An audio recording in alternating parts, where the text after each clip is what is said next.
Ezatongo moko ya dipamboli pona moto nyos. Amen. Amen. Tolobelaki la fois passée, notre thème c'était sa série à enseignement.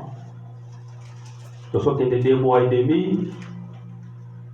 Nalobaki na tiki mwa likolo kuna na ye mwana se de façon que na enseigner église tozwa ngolu. Amen.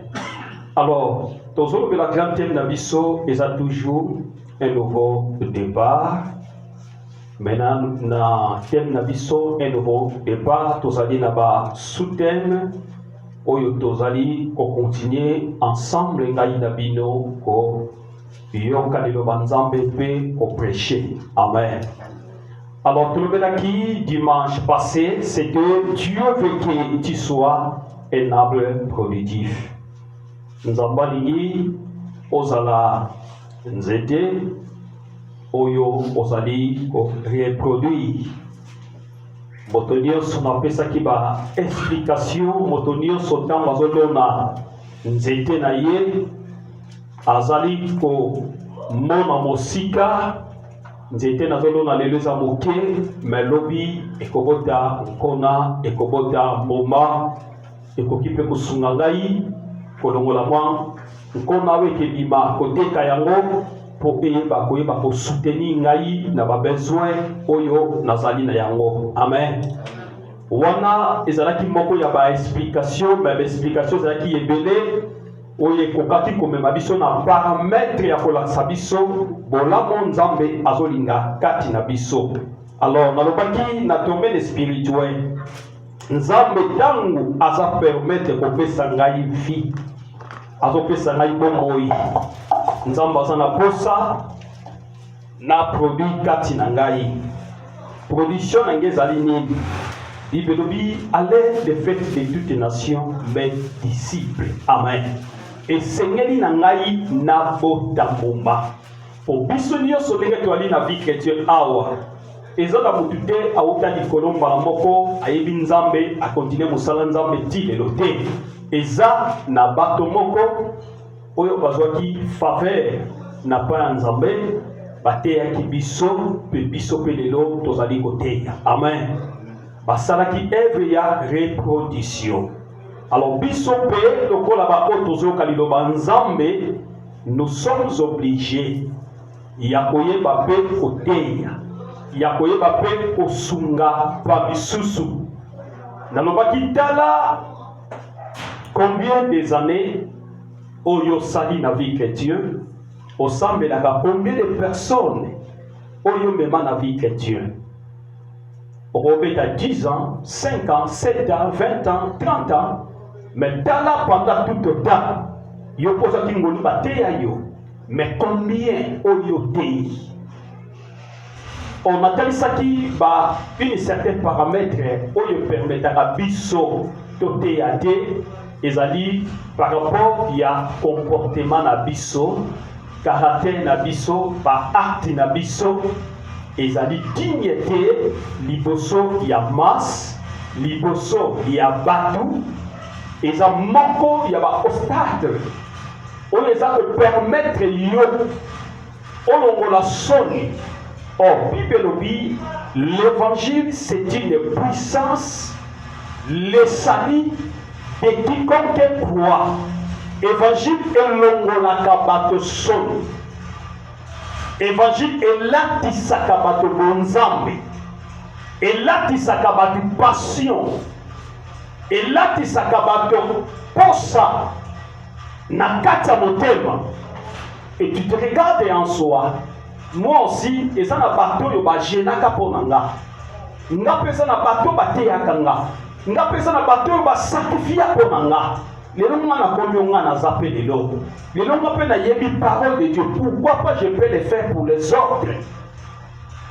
Mais oyo et ça a été comme une barrière na pomo inabiso eli par rapport ya vie nanga.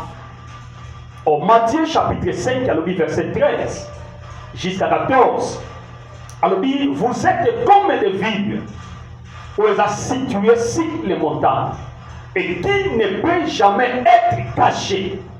Ville ou prédio, oyo tomwami koleka bandako na biso nyonso oyo ezalaka référence ya millier ya quartier. Explication nyonso kopesa moto kopesa kaka par rapport ya ngomba wana, par rapport ya ndako wana etelema wana, eza kosala repère ya bato nyonso bayebi millier wana te, mais avec ton explication ça peut aider. Alléluia. Et quand il faut aider bato baza na posa ya kokoma na millier wana. Mon Christ a se représentaka ville oyo batie yango etelemi likolo na ngomba.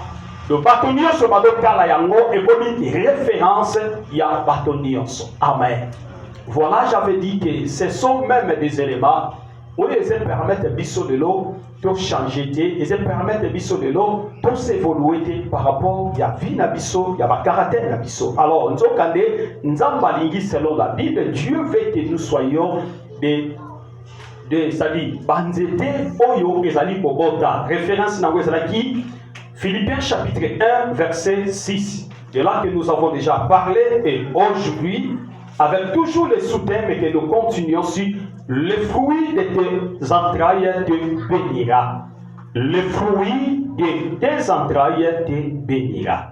Balobi, mbuma ya kati na yo, nde ekeyeba obénir yo. Alléluia. Est-ce que ça n'a pas la d'habitude tombe lelo? Est-ce que ça n'a pas kobeta makasi pour la gloire de notre Seigneur Jésus?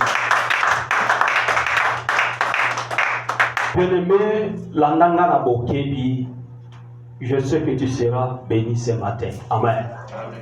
Je sais que tu ne sortiras pas comme tu es venu, mais tu dois apporter quelque chose qui va t'aider ta vie. Yakoye badi pa moli, nengeni na boki ko approcher na. Amen. J'avais pris le temps de parler sur l'homme et j'ai pris le temps d'expliquer Babiloko ezako se permettre bisoter liboso na Nzambe. Mokope ya ba sanctification, mokope ya ba chemin oye koki kozala lipamboli pona biso. Alléluia. Alors, aujourd'hui nalingi lelo na memo na nzela ya lipamboli. Amen. Après avoir, tout le monde a même papa dans ndako. Après avoir papa, ça dit à se positionner d'une manière père, mais il doit se s'humilier, il doit se réfléchir en prenant la forme de maman. Amen. Tout le monde a ndako, atasoke moni papa a monté, mais maman a fait ne maman comme il calmer papa. Alléluia. C'est-à-dire quoi? Il ne peut jamais le faire. Yako vie à sanctification, eza vie oyo, eza modèle, eza vie oyo, Nzambe alingaka amona biso na yango. Amen. Mokristo a s'approchaka, Mokristo a zwaka lipamboli ensemble na vie à sanctification. Soki ozui yango, bien aimé, tu le seras un homme qui doit gérer tes biens avec la grâce de Dieu. Amen.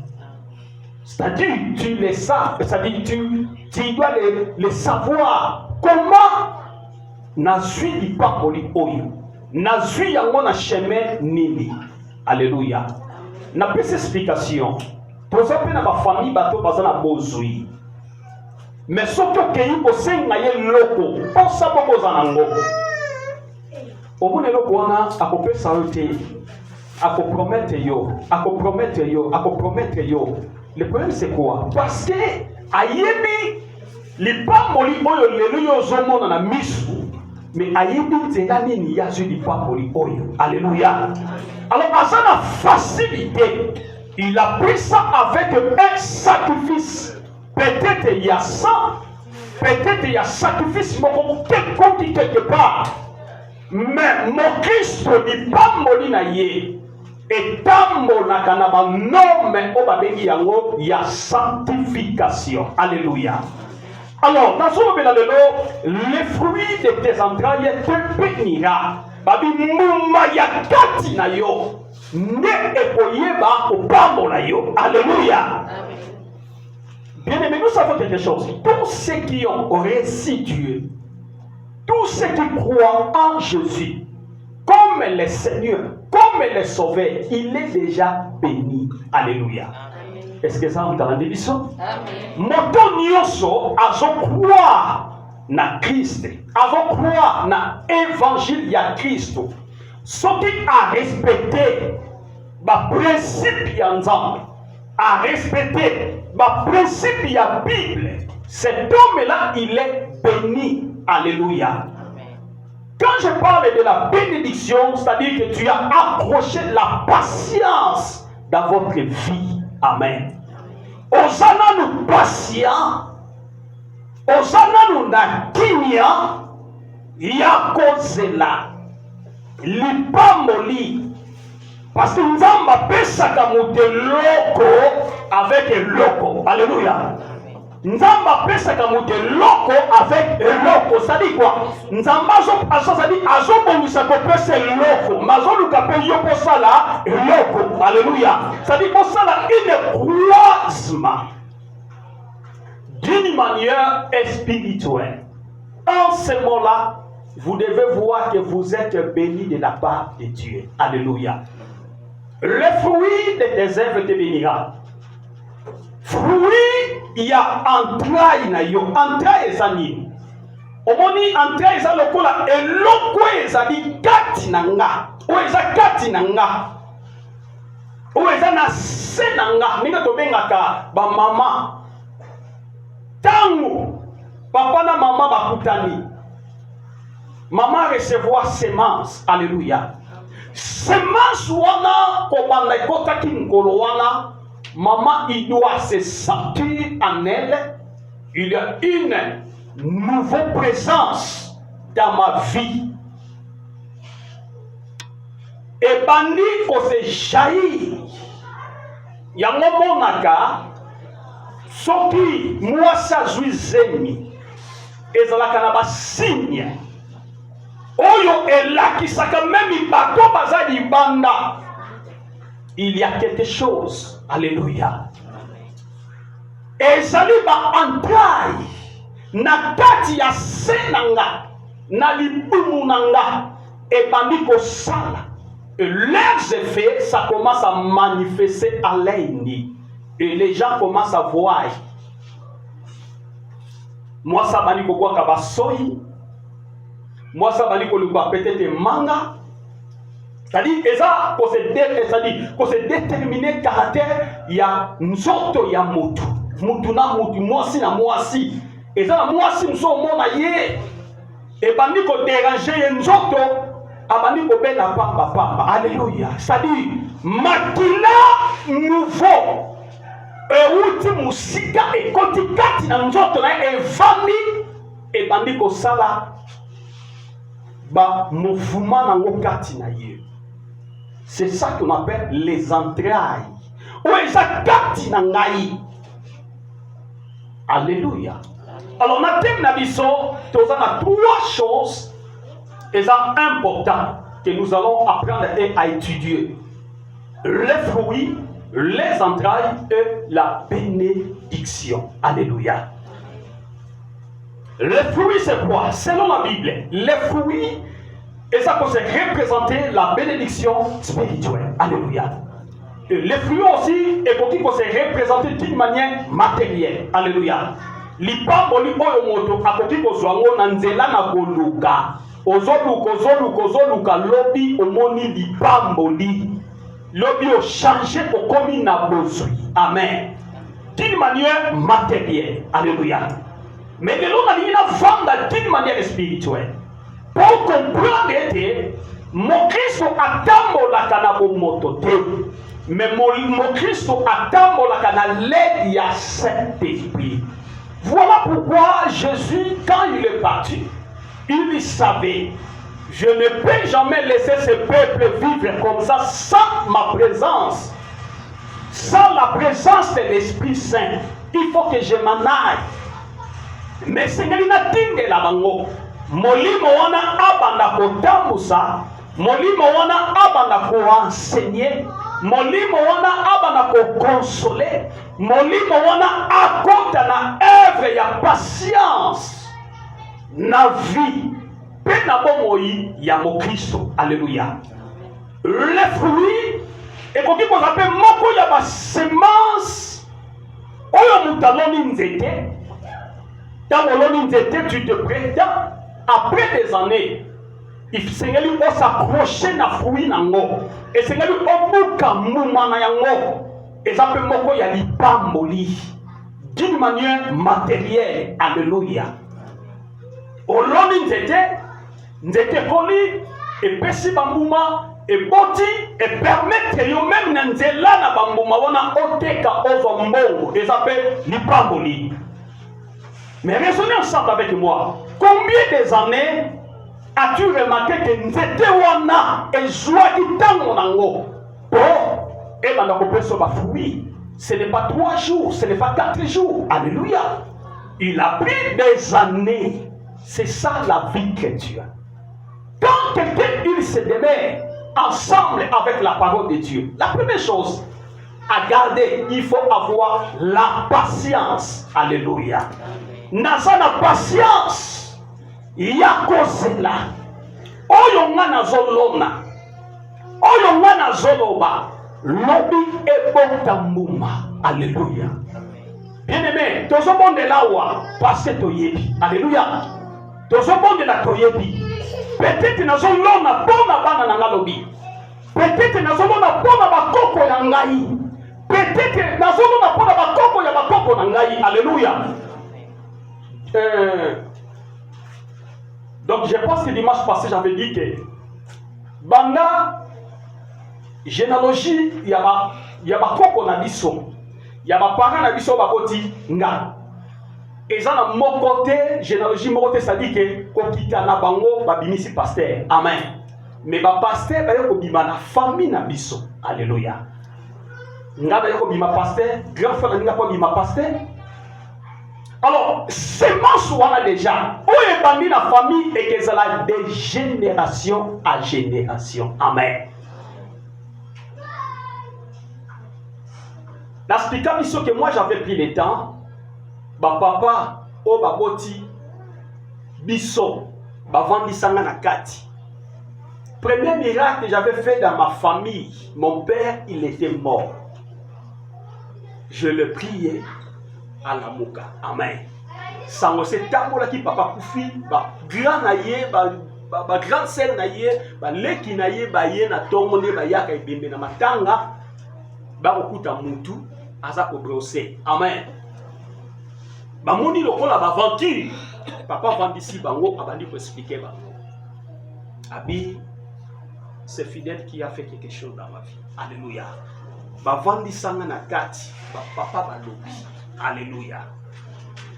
Ils ont prophétisé étant que mes pères. Babi yobo kolo bandi na kisina na biso na kati na yo. Chaque génération basali na nzambe sengeni babima. Alléluia. Alléluia. Amen. Et ça fruit ya entraille. Et ben des semences. Total dans 2 Timothée chapitre 2 verset 6.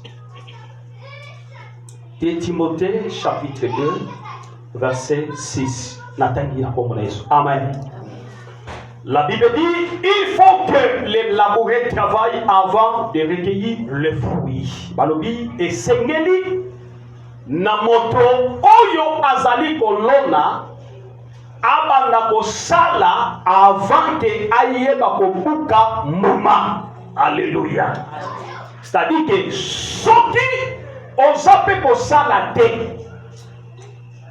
ko se prétendre te que na kozwa lipamboli. Alléluia. Est-ce que ça va dans la très bien, hein? Ça c'est la parole de Dieu. Dans la Bible le il faut que les laboureurs esengeli moto oyo azali labourer lokola moto aza kobalola zelo na ye esengeli à travailler avant de recueillir, avant que ayeba kobuka mbuma ya musala oyo azali kosala. Alléluia. Et tant que muta zo sala, eza ba circonstance ni muta kuta na kango, moi makasi, mutoki, sacrifice oza kosala. Alléluia. Même musala ye oza kosala, oza labourer. Alléluia. Aujourd'hui, à 5 h du matin, tu te laisses ta famille pour aller travailler quelque part. Même ton activité personnelle, on s'en travailler. Alléluia. Alors, tant qu'on s'en travailler, tu te prétends. Après avoir travaillé, il s'engage dans mona bankona, na mona lipamboli ya musala oyo nazali kosala. Alléluia. Alors, tant que vous avez travaillé, surtout sur mon lipamboli tala de manière que n'engeni yoso travailler. Alléluia. Tala de manière que n'engeni yoso balola zelo na yo. Est-ce que vous balola zelo na yo na ba principe ya zelo? Ozo balola zelo na lolenge sengeli? Ozo balola zelo na lolenge sengeli te. Lipamboli et pas nzambe tambola na ba principe. Alléluia. Et puis de tambola na ba code de la Bible. Yango monaka na teme tolobaka biso ba congolais tokoka gloire te. Alléluia. Soki nzamba pamboli tu es devenu orgueilleuse. Alléluia. Bato nyonso ba pepe na yo moni bango pamba. Alléluia. Il faut que bonne la mingi seulement soit des akati na biso. Amen. Tous lokola ba West Africain, tous ba Brésilien, azana mbongo, mais azana kilote, azana mbongo, azana na tricot simple. Mais Congolais seulement 3000 lokola la brasse mobimba. Alléluia. Mobimba. Il y a 1500 réages. Atikali na combien? 1500. Alléluia. Après quelques semaines, la mer est comme vide. Comme nini, tu as retourné dans ma sentiment. Tu as la tenter, tu as la monter. Mais Bible dit quelque part, motoyo alaboraka, moto alonaka, atalaka, montre na ye. Nazomanda emi. Elle n'a pas moussala na masadi quoi otali pasi souffrance tango yozo bimatongo tango yozo kenda koluka obiye mo poni donc on tama kolombo donc nzote boy mais chouezate. Alléluia. C'est un sacrifice. Yamuta travaillé pendant 1 mois mobimba. Alléluia. Parce que Timothée qui moussala alaki na musala alamuki na tongo akomi nda kutana l'église. Alléluia. Est-ce que ça passe? Et ça passe, et ça sacrifice. Et Seigneur là, malanité à une église.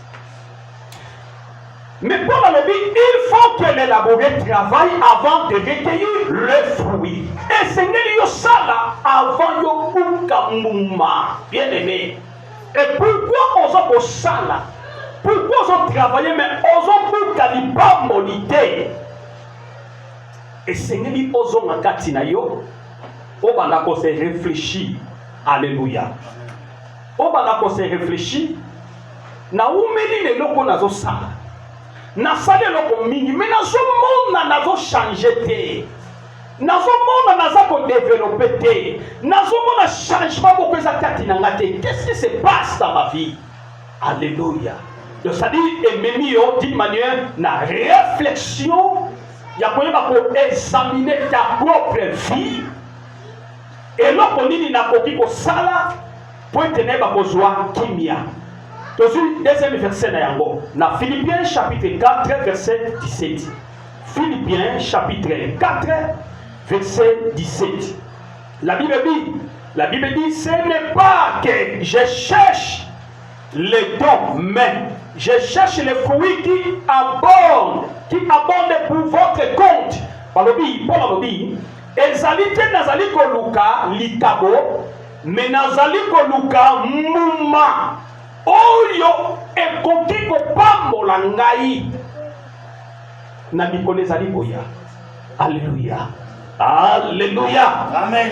Ce n'est pas que je cherche les dons, ezali te que nazoluka don, obi don hein, yelba likabo. Alléluia. Nazali koluka ngo mais je cherche okomi opposition nango, mais nazali koluka les fruits mbuma.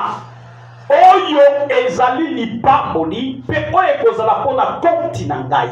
Bien aimé, moto nyonso azo travailler aza kopense te lobi soka zwi oyo azwi ayeba nini akoki kosala etikala lokola bilembo ya musala oyo azali kosala, etikala bilembo ya souffrance oyo mona na vie na yo. Alléluia. Biso totambolaka na aide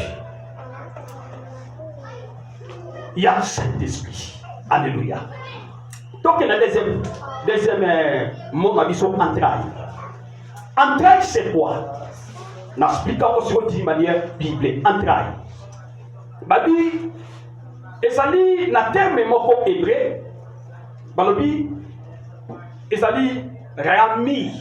Rami qui veut dire littéralement babi saint ezali maternel. O ezali na kati ya moto ebimaka esalaka emanifestaka na tango nango oyo esekeli. Alléluia. Les entrailles. Quelque part la Bible dit le fruit de tes entrailles te bénira. Alléluia. Mosala oyo zosala ne yalwana ekoyeba kupambola yo vina yo. Ne koyeba conserver vie na yo. Amen. Oyebi tant tozaki ba jeune pour ta sui jeune te na oma jeune papa. Amen. Alléluia.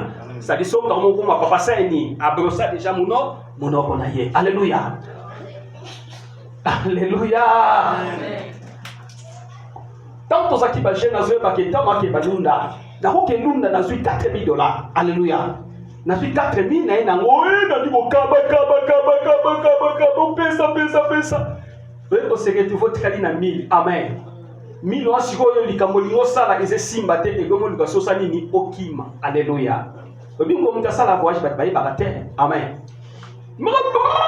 Ça somba ki billet déjà pas à voyager na Malila. Amen. Aso bilisusu. Alléluia. Amen. Même ma famille n'a biso batika na la conception. Alléluia. Mais dit que quelque part, parce que image oezaki yaka. Alléluia. Mais yo mo place souvent ni on se comprend dépendant que te. Makambo na zaki nango yakala wana na sikoyo non. Makambo c'est changeant. Alléluia. Tout est changeant. Na souvenir versement la Bible ezoloba na 1 Corinthiens chapitre 13, je pense que c'est 11. Ezoloba Paul ezoloba, lorsque j'étais enfant, je parlais comme un enfant, je raisonnais comme un enfant, mais lorsque je suis devenu un homme, je fais disparaître de la face. Alléluia. Donc la vie, même na bomoto boye, eza na bitape na yango. Amen. Même na vie spirituelle, otoza nango eza bitape nango.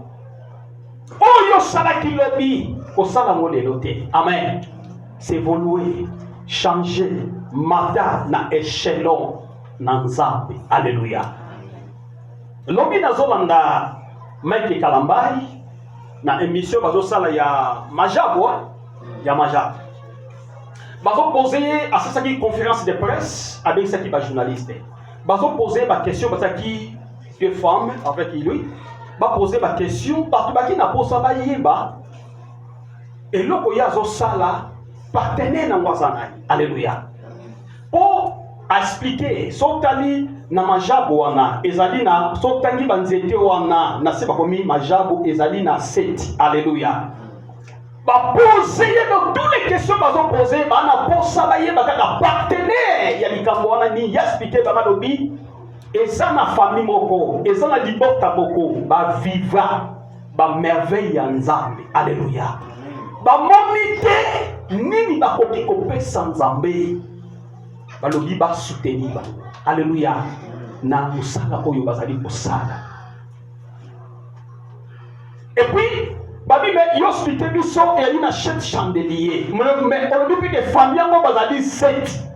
Donc papa na maman ba sali ba mo nyo se pesi 7. Alléluia. Alors les hommes spirituels oyo bato yo ba tanga makomi bato yo ba avansaka. Un homme spirituel avansaka à par rapport à ses pensées, à par rapport à comment on a yé. Et moi, facilement que j'avais trouvé, bien que partenaire na bango dali nani. Amen. C'est Félix Tshisekedi. Alléluia. C'est lui le partenaire de Machar. Alléluia. Pour Nathalie, alors et l'on se bandaka na ebandeli pe ezalaka na lipamboli nango na likolo. Alléluia. Bien aimé, nous savons tous ça lelo. Tous ça avec beaucoup de peine. Tous ça avec beaucoup de sacrifices. Mais je sais aussi pour toi. Amen. Et Dieu ne peut jamais te laisser. Ni na temps, ni na circonstance, on nous a dit au traverser. Colossiens chapitre 3, verset 12. Colossiens chapitre 3, verset 12. La Bible dit, Colossiens chapitre 3, verset 12. On a toujours dans les entrailles. Ainsi donc, comme des élus de Dieu saints et bien-aimés, revêtez-vous des entrailles de miséricorde, de bonté, l'humilité, la douceur et la patience. Alléluia.